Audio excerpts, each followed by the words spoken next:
Okay, so for this tutorial on how to install nails into the wood, there's a strip of wood here and it's about 3/4 of an inch thick, and these tacks will be lining that. These are some of the tools that you will need. So some needle nose pliers, a tack remover, and a small hammer with a rubber edge.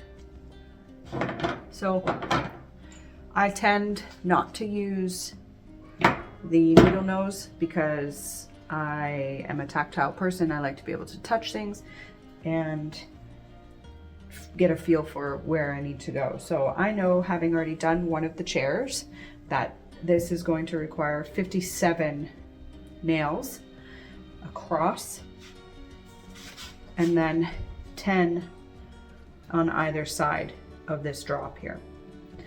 So I'm going to start with my corner. I am right hand dominant, so I'm going to keep the area that I'm working on my right side, so that way it is easier for me to hold the pin with my left hand and hammer with my right.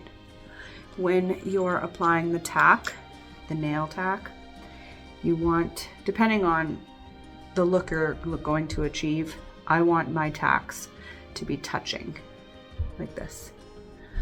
I don't want any spaces in between them, so I want to try to maximize the amount of tacks that I have along the length of the border here.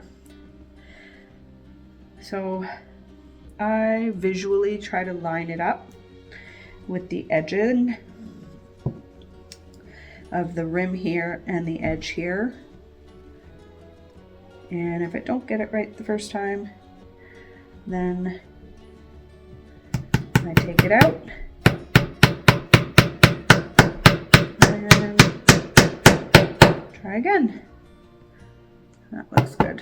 Good thing about tacks is you have a little bit of wiggle room to go up and down once it's in. And so you can kind of play with it. I mean, you can use the needle nose, right? You can sit and use that as well. I find it,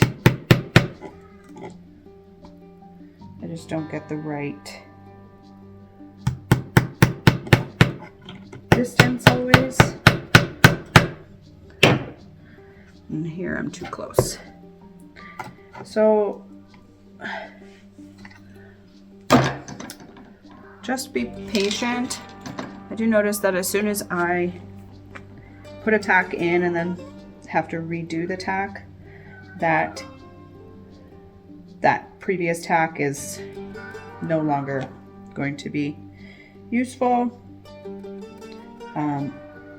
So I just put it to the side.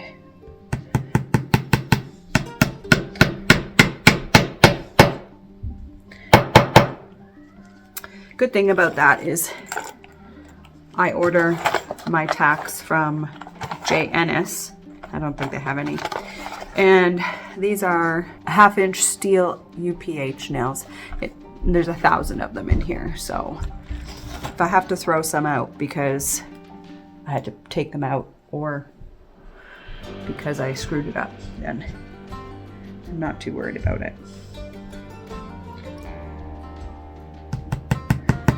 So you're just going to work your way around. I don't want it to come off the edge, so I want it to be just above it. And I have a pretty good eye for where I want the tack to go. able to line it up. Ouch! Don't do that. It hurts.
It's always good to remember there are a lot of ways to do a lot of things. This is just one of the ways that I found the most successful for installing nail tacks. I hope you found this video useful. Please like, comment, and subscribe, and join me again next Wednesday with a brand new how-to video. Have yourselves a great day. Bye for now.